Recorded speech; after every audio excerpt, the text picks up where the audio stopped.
Hello students, welcome back.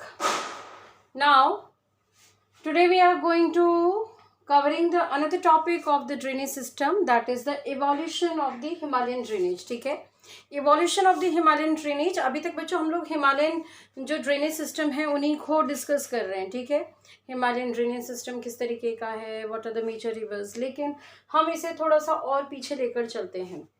Means evolution of the Himalayan rivers की जो discuss किया जा रहा है, तो it has been discussed here that जो रिवर्स आज हम कहते हैं the major Himalayan rivers, that is the Ganga, Brahmaputra and Indus. These are the three major in rivers of Himalaya.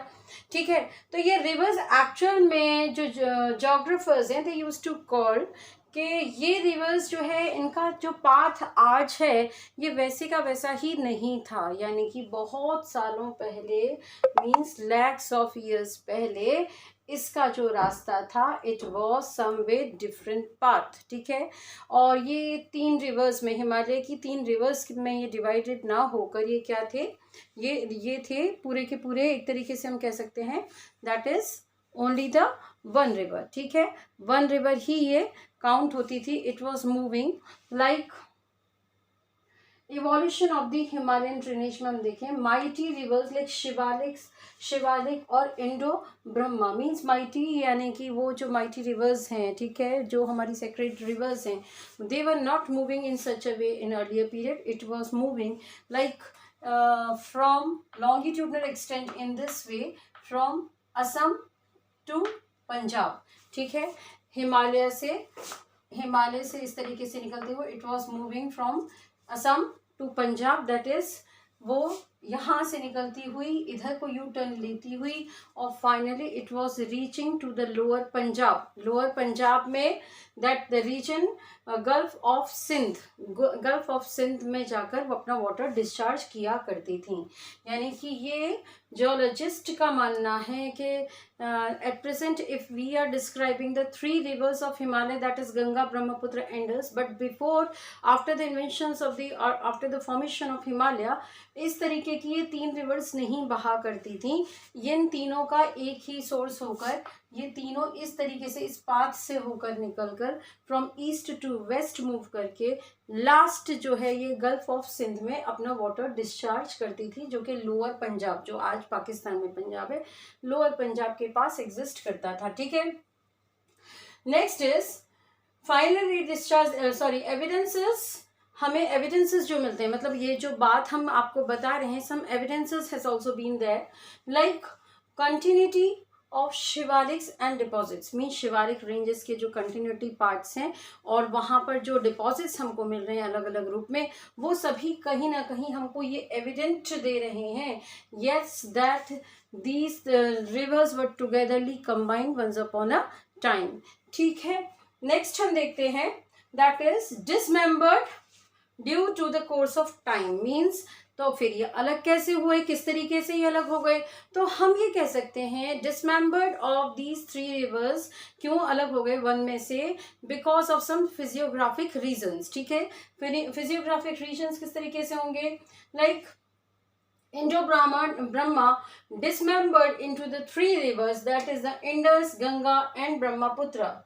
It happened due to the Pleistocene upheaval. Upheaval means land का थोड़ा सा अपराइज कर जाना, और लैंड के अपराइज करने से क्या हुआ, वाटर डिवाइड. मीन्स आप सोचिए कि एक नदी अपने सोर्स को से माउथ की तरफ इस तरीके से जा रही है, सडनली यहाँ का जो लैंड है वो ऊपर उठ जाएगा, तो यहाँ वाली जो नदी होगी वो अपना सोर्स इस साइड बना लेगी, ये वाली जो नदी होगी वो अपना सोर्स इस साइड बना लेगी, और जो बाकी बचेगी वो अपने lower part according to the slope इस तरीके से आ जाएगी. और at present we are having the same.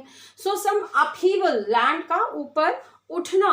ठीक है, upheaval process was responsible for the dismembered of these Indo Brahma Shiva जो रिवर्स हैं, इंडो ब्रह्मा माइटी रिवर्स का डिविजन का कारण ये बताया जाता है in this way we can see also, हमें ये एविडेंसेस जो मिल रहे हैं वो किस तरीके से, ये देखो दिल्ली के पास में यानी कि आपके राजस्थान से लेकर और दिल्ली तक आपके अरावली रेंज जो है वो एक तरीके से अप हिल पार्ट में है, अप्रेस्ड पार्ट में है, और इस तरीके से it is responsible to dividing some rivers, ठीक है।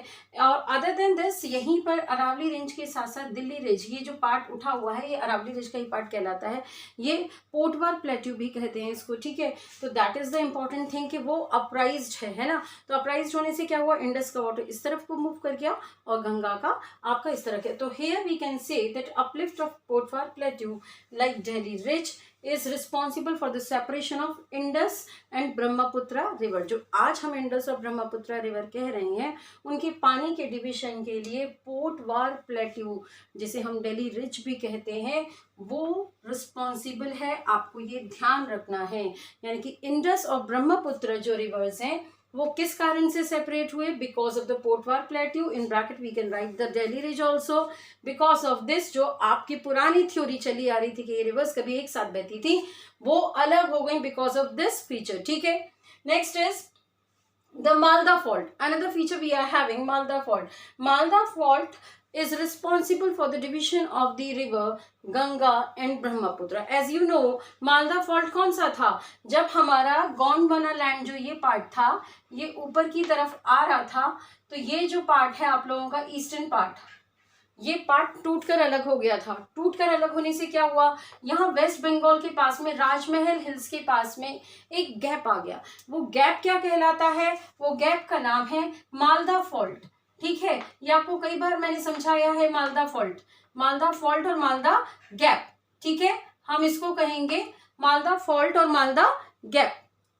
ये मालदा गैप एक तरीके से थोड़ा सा अपराइज हुआ जब सेडिमेंट्स आकर भर गए। सेडिमेंट्स आकर भरने के बाद में क्या है, ब्रह्मपुत्र का पानी इस तरफ और गंगा का पानी इस तरफ को डिवीजन में जाता है। So this the Malda gap और Malda fault is also responsible and work as the water divider of which rivers, that is the Ganga and the Brahmaputra. Is it clear? तो आज हमने evolution of the drainage of Himalayan rivers को पढ़ा, जिसमें हमने जाना कि अर्लियर में जो हम ये आज 3 रिवर्स हिमालय की पढ़ते हैं वैसे नहीं थी, ऐसा जोग्राफर्स मानते हैं। हमें एविडेंसेस भी मिलते हैं। एविडेंसेस कहते हैं फिर डिसमेंबर्ड किस तरीके से हुए, because of the upraised of the land थोड़ा अपराइज्ड हुआ तो उससे क्या हुआ, डिवीजन हो गया, वाटर ब्रांचेस का जो सी स्ट्रीम्स थी वो बढ़ गई, एक वेस्टर्न साइड में चली गई, 2 ईस्टर्न साइड में आ गए। 2 कौन से आ गए, that's Ganga and the Brahmaputra, ठीक है। Is it clear? चलिए ओके बच्चों, थैंक यू।